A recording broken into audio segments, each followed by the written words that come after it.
May all beings be happy. May all beings be healthy. May all beings be free from harm. May all beings love life. May all beings awaken. Welcome to another Gook Audio podcast. I'm DC Booba of Gook Audio and Gook Archives, preserving the legacy of Shunryu Suzuki and those whose paths crossed his. And anything else that comes to mind. I pray that you and yours are safe and comfortable, free from economic hardship, and able to get out and do whatever it is you want within the limitations of the universal precept of do as little harm as possible. So today we're going to have one piece from the work in progress, Tassajara Stories, the early years with Shunryu Suzuki. This one will be a continuation of my experiences out in the Monterey area, Carmel Valley, Monterey County, studying Japanese intensively.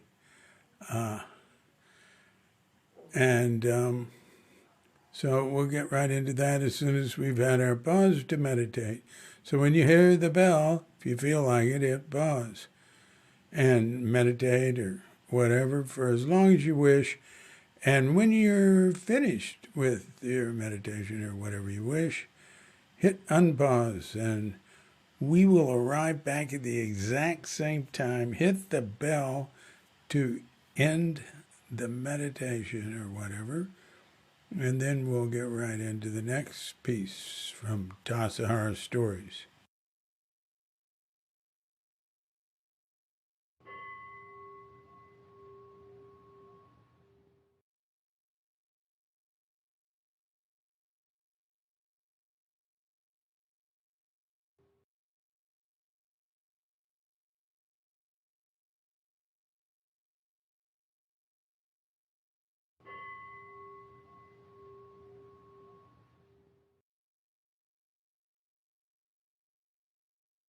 Valley. I walked out to enjoy sunrise with the sheep. The morning fog from Carmel was coming in, blanketing the hills rising to the south into the Los Padres. Tassajara, in there miles beyond. I'd moved to mid-Carmel Valley for the fall semester at the language school. One other student and I with Mrs. Mink. It wasn't an intensive course, but at that ratio, it was intense. Vasquez had needed his place in PG back. Lambert made a call for me, and I got a friend of his to rent me a cabin on his land. Beautiful view, lovely countryside, but a bicycle wouldn't do it anymore. Dot generously loaned me her station wagon. Not getting out much, Jean's Monday night class was still meeting, even though she was Shuso, head monk at Tassajara. That was important to Suzuki. We'd had no head monk in the spring waiting for her. Only time that was ever done. I was lonely. Looking at the sheep made me remember I was affection-starved. Not for the sheep, thank goodness, but I thought about it because there are all those jokes and references to sheep and people being involved in that way.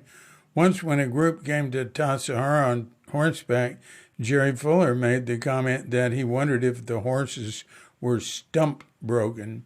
I asked, "What's that?" He said that some horses were taught how to back up to a stump in order to soothe the loneliness of their cowpoke out on the range. I had desires other than sheep, which I doubted if were stump breakable anyway. I now lived just off a little drive that went uphill from Carmel Valley Road above Russell Walter's farm. He was just starting to get notice of his organically grown lettuce and other vegetables. He'd done it that way for decades, found it humorous that people talked about growing crops without poison as if it were something special. Russell's brother Lou ran the small grocery store on the road, Walter's Hacienda Market. When I got tired of studying Japanese or staring at the wall, I might go down there and hang out for a while, eat or drink something. No Cracker Barrel, but there was a bit of crude philosophy. Lou told stories about the Korean War. Guys would talk about women and machines. Bob came to visit. He was living in the city, doing ironwork way up on high-rises, and came down for the weekend. He and I went to Walter's Hacienda Market to get some beer at my suggestion. Billy and Don were at the counter talking to Lou. Billy's the guy who at Lambert's was shooting off his 6-gun round our truck filled with gasoline and kerosene cans. They were big, tough guys. Billy was heavy, swarthy. Don was tall. Both were muscular and sun-scorched from working outside, firewood, backhoe, boar hunting. These two guys had the worst reputation of anyone I knew of in the valley. Always looking for trouble, getting into fights, especially in bars. I said hi as I passed them. Billy snickered at me. I picked out a 6-pack of Dos Equis. Billy spoke up. "Goddamn hypocrite." "Huh?" I said. "Goddamn hypocrite. We're bad, and we know it. But you people pretend to be good, and then go out and buy beer." "Good Lord, Billy, nothing bad about drinking a little beer," I said to him. "Billy, Don, this is my friend Bob." "Pleased to meet you," said Bob, sticking out his hand and stepping up to between them, looking them both in the eye with a fearless grin. They each extended hands unenthusiastically. Billy looked for another angle to get to me. "How's them girls over at Tassajara?" "Oh, fine," I said, working hard, getting up early to meditate, trying to change the tenor I had. "Come over someday and take a bath. Stay for dinner. Be my guest." "You don't eat meat. No beer either." "You can bring your own beer," I said. "People bring beer, even hard liquor." "Those girls there," said Don. "Can we come in and fuck some of them girls there?" I was just getting ready to say something else diplomatic and passive when Bob stepped right up to Don's head-higher face and said, "Sure, you can come over to my house and fuck my sister, if she's interested, that is. If I can come over to your house and fuck your sister, if she's interested, that is." Don's eyes grew large. His fists clenched. Lips trembled. Neck vein bulged. His wide shoulders were shaking. I saw him as a volcano ready to go off. I leaped in between them, put my hands up on Don's shoulders. "Please forgive my friend," I begged sincerely. "He's insane and suicidal." Don turned to me, his whole body now shaking. We were no longer joking. He'd taken what I said seriously. Bob was in his eyes now like an invalid in a wheelchair.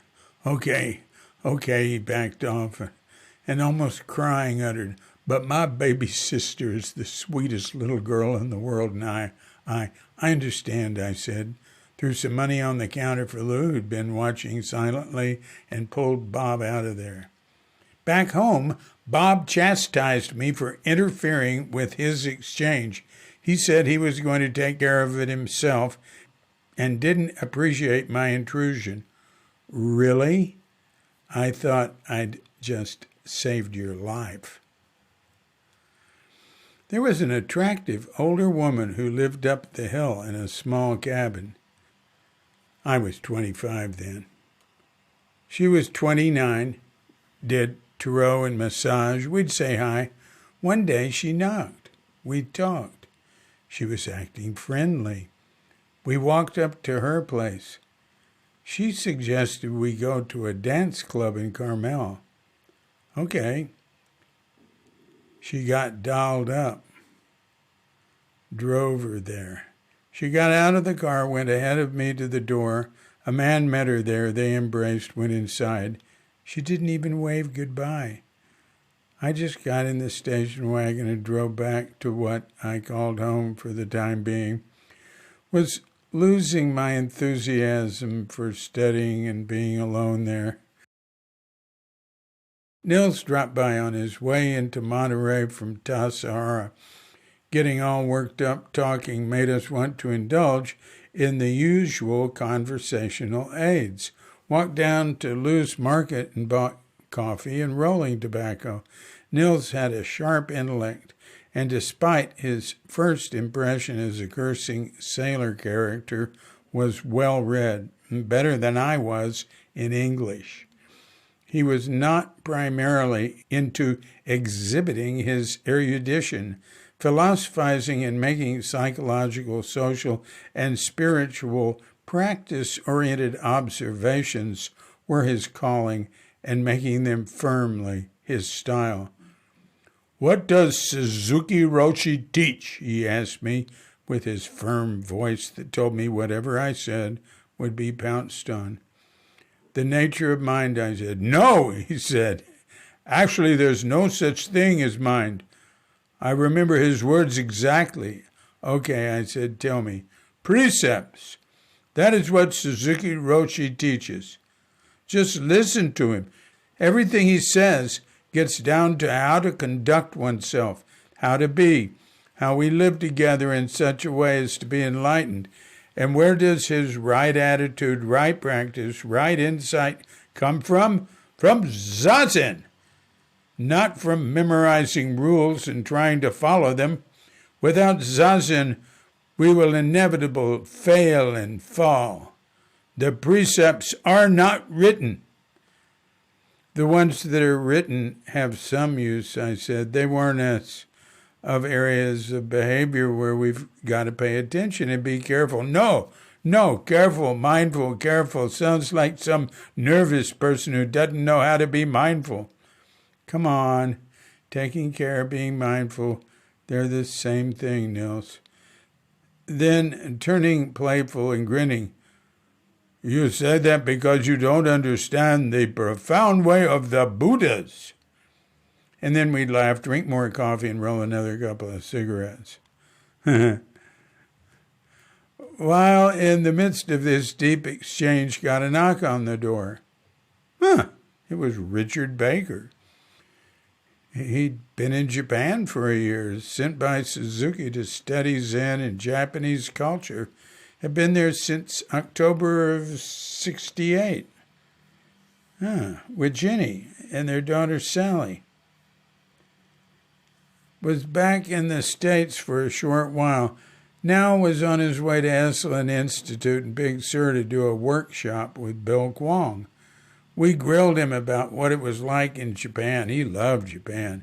Hated Eiheiji, which he said was a finishing school for Japanese priests and not right for any of us.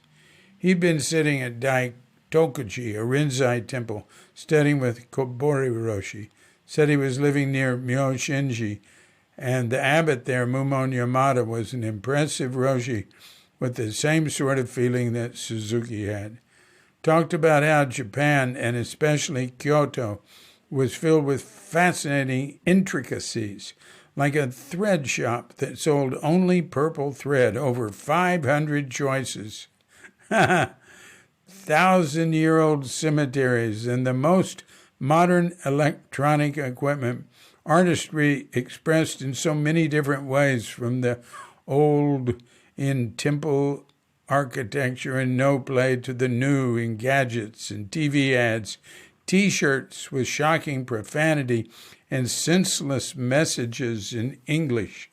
He drank coffee, but no nicotine. Nils asked him who paid for his flight to America, whether our hard work during the Tassajara guest season was paying for that. He said that was covered by Ed Johnston, head of Fidelity, whom he was going to visit in Boston and hang out a bit in their offices. Johnston had been a major donor since he met not only Suzuki, but Baker as well. Nils accused him of being a capitalist pig and not a priest. Baker said that Buddhists were socially vertical and that he was committed to doing his part to planting Buddhism in America. Anyway, he said, he was broke, so not much of a capitalist pig. Nils pulled his wallet out and handed Baker a $20 bill. Baker declined. Nils insisted. Baker continued to decline until Nils, in a loud voice, said, "What? You cannot accept a gift? Is that some sort of hang-up? What sort of priest is that? You're denying me good karma." Baker reluctantly accepted. Diane and Margaret dropped by one morning. They had borrowed a car to go do some errands and see Dr. Winter on their day off. It was practice period, so students had to have a good reason to go out, and going to the doctor was a reason that couldn't be questioned too closely. I could tell by their vibe that mainly they just wanted to play. They were planning on a picnic at the beach in Carmel after seeing Dr. Winter early. He was friendly and always happy to see Zennies. He didn't charge us. He wouldn't even take insurance or government money. They returned about 9 that night, all giddy and talkative. After a while, Margaret said they'd better get back in because they still had to get up at 4:30. I told her to go on, that I'd drive Diane in later. Diane concurred. Margaret didn't like that idea and bade Diane to come on with her. I told her not to worry and go on. She would not give up. I insisted she leave. Eventually yelled at her, finally pushed her outside and locked the door. Hours later, on the dark Tassajara Road, safest to drive at night, contrary to what people tend to think, because headlights of approaching cars around turns could be seen. No one else on the road anyway. It was an 1.25 hour drive from my place. I coasted in quietly and parked outside the gate. We could hear the horn for morning zazen. Diane ran off to get her robe on. I went down to the baths. How good. The hot water in the moonlight, steam room in the utter dark. Creek was low but dammed up with rocks outside the steam room so I could dip into the shallow pool. Sounds of bells from the Zindo. Slept in the car for a while. Got back to the cabin at 10 and fell asleep as soon as I hit the mattress on the floor. I'd hardly slept at all when I was awakened. Someone was calling, "David, David!" The voice had an urgent and demanding edge. It was unpleasant to come to consciousness. I groaned, opened my eyes, and as they focused, realized I was looking at a woman covered in blood.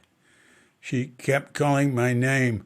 When she saw she'd gotten through to me, she said, "We had an accident, motorcycle, Doug's hurt, on the road below."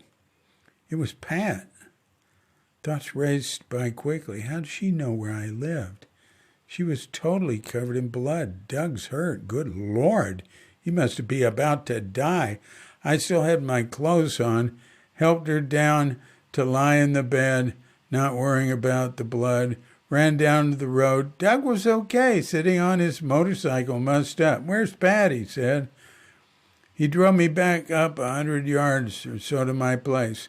She was not only covered in blood, but in gravel, much of it embedded in her skin. Made a bed in the back of the station wagon after laying the back seat down. Doug helped me get her in. He'd driven her there from the city. She told him she wanted to visit me, and he was on his way south. He'd visited me before and knew the way. Had a spill on their return just below, and she'd slid on the gravel. I told him to rest at my place, but he went on. left a message for Dr. Winter at his office, and drove off to Monterey Peninsula Community Hospital. At the emergency entrance to the hospital, orderlies carefully transferred Pat from the station wagon to a gurney and rolled her in. A doctor was looking at her right away. He started screaming at me, "Goddamn motorcycles, goddamn motorcycles. We're going to be picking rocks out of her for hours because of a goddamn motorcycle." Pat was in the hospital for the night, and then I drove her back to my place. Had 2 mattresses pushed together, so took one of them and put it in a small back room for her. She slept till the next day. Then she was up, and I discovered why she'd come. She decided that she was destined to take care of me. She would cook, clean. We could sit zazen and chant the Heart Sutra together. She would be my lover, tend to my needs, so that I could concentrate on studying. For a couple of days, I let her recuperate while telling her that Diane was my girlfriend and that she could not stay there. There were so few consequences for indulgent things we did back then, but I realized that here was one. After some days, against her will, I drove her to the city, still having to lie down in the back of the station wagon. Took her to Yvonne's. Yvonne's always willing to take in any stray or wounded people or animals. Pat cried. I told her we'd be friends forever, but just friends. I had 5 trips into Tassajara while studying Japanese. The first was in the summer, halfway through the intensive course. I ran into Suzuki on the bridge over Kabarga Creek and completely failed in an attempt to communicate in his native tongue. So embarrassing. The second was a midnight drive-in with friends to sneak into the baths. We played around for a few hours and left as the wake-up bell was being rung on its rounds. Left an empty gallon bottle of bad wine at the top of the steps to the Zendo as a calling card. The third was the time I drove Diane back in. The fourth was a clandestine visit to Diane, whom I missed. It was a night she was jikido and slept in the Zendo. That was even better than Suzuki's cabin because no one else was within earshot. And the jikido has to be up an hour early to put out the Coleman lanterns, so I had time to go into the hot plunge and Cold Creek and share coffee with her up by the gate before heading out. The fifth was to attend Gene Ross's head monk ceremony. Visited with Suzuki later that day. This time, my Japanese was better. He was pleased. Now he was saying the opposite from what he'd said before I'd left. He said he hadn't imagined it was possible for me to learn that much Japanese that quickly. Now he wanted me to stay at the school for 2 years and then go to Japan to study Zen and Japanese culture. Brother David had said that Saint Benedict's rules for the monks started off with the admonition to obey. He said that obey meant to listen. I did not believe in blindly doing whatever my teacher said. I did listen, though, and said, absolutely not. I told him I'd keep studying, but that I had to go to Tassajara, had reached the limit of what I could do out there. People had told me about the guest Zen master who was coming from Japan to lead the spring practice period. I wanted to be there with him. Suzuki nodded. Okay, he said. One more move from Carmel Valley into Monterey. Dot needed the car back. I got a room walking distance from the school. Had a bad relationship with the landlady. Was not happy being there. My only respites were zazen and walking to friends' places like John in Bethphalia. He was a Latin teacher and had an office of his own in PG with a sign on the door that read, Nestor Marzipan, Imaginary Mysteries. Vic and Shayna were in Pacific Grove, too. She was from Dallas, and we had mutual friends in Fort Worth, whose family also owned a big alcohol distributorship. Vic was an algebra and math teacher who had recently been nominated for a prestigious Excellence in Teaching Award. Yolanda Shea lived down the street from them. She'd come to Tassajara from time to time, sometimes with the Selbys, sometimes with what appeared to be a band of gypsies. She was 20 years older than us and her French boyfriend. Once, when she arrived, she was pleased to hand me a basket of cookies she'd made for the students to share and said they were made with Afghanistan hash. That wasn't the only time I had to remind her that we can't do that there. It was so much a part of her life, she had a hard time remembering that, like Italian-American Eldon Burrow with his homemade wine he'd bring. Charles and Carolyn Page lived nearby. No longer on the pure path, slugged down their expensive, rare port, which I'd hear about for years, and talked too much. They were most forgiving, valued my friends, but I didn't want the highlight of my life to be visiting. Told Mrs. Mink I was leaving early to drive to Texas for the holidays and then returning to Tassajara. She said I could come back any time and finish up to get credit for the course. Said I was the best student she'd ever had. I told her I'd never had a better teacher and that I'd keep studying, but credit meant nothing to me. I'd not even finished a year of college and wasn't collecting credits, just knowledge. I learned to talk to highly educated people and specialists when I was young because my father died when I was 11, and I sometimes escorted my mother to opera events and so forth. I'd be introduced to someone who was a professional in some field, and a snippet of info, maybe from a blurb of a book or a newspaper headline, would flash in my mind, and I'd use it to pose a question and then listen to them expound on it. Later, they'd tell my mother what a good conversationalist I was and how well informed. I should have left it there, but as the volume of knowledge tidbits and opinions increased, rather than ask a question and listen, I would add a comment to anything that came up. The Pages had invited me to dinner with some friends of theirs. This was a group that regularly got together after dinner, would sit around or play a parlor game. They were all intellectuals, much better educated and well-read than I. Charles suggested they each say who they would like to be. It went around the 6 of them: astronaut, filmmaker, organic farmer, a teenager again, superwomen. When it came to me, I said, I'd like to be someone who doesn't want to be someone else.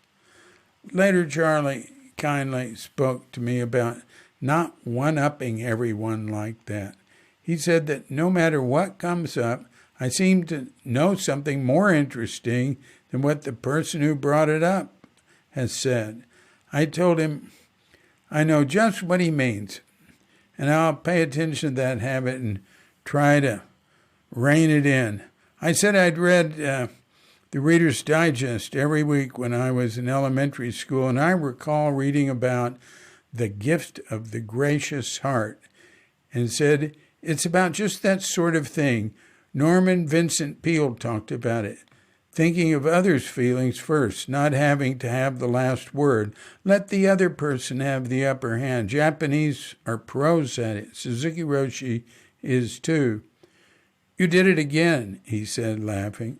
The last month there, I had an upset stomach. It was gurgling a lot, and there was white, wispy stuff in my stool. It was always with me. Nothing I tried worked. No diet change, fasting, medicine, Nothing. Didn't want to be there anymore. A friend from Fort Worth named Mary wanted to go home for Christmas, so she, Bob, and I agreed to go together in her car. They'd been lovers for a while, but that was over. When they arrived, we drove some possessions of mine to the Valias for safekeeping, and we're on our way. As we passed the Monterey city limit sign, my stomach problem instantly vanished. So that's today's Tassajara story. A little of Tassajara in there. That's true. That's true, that stomach thing. I mean, my stomach was gurgling for a month. I just had to get out of there.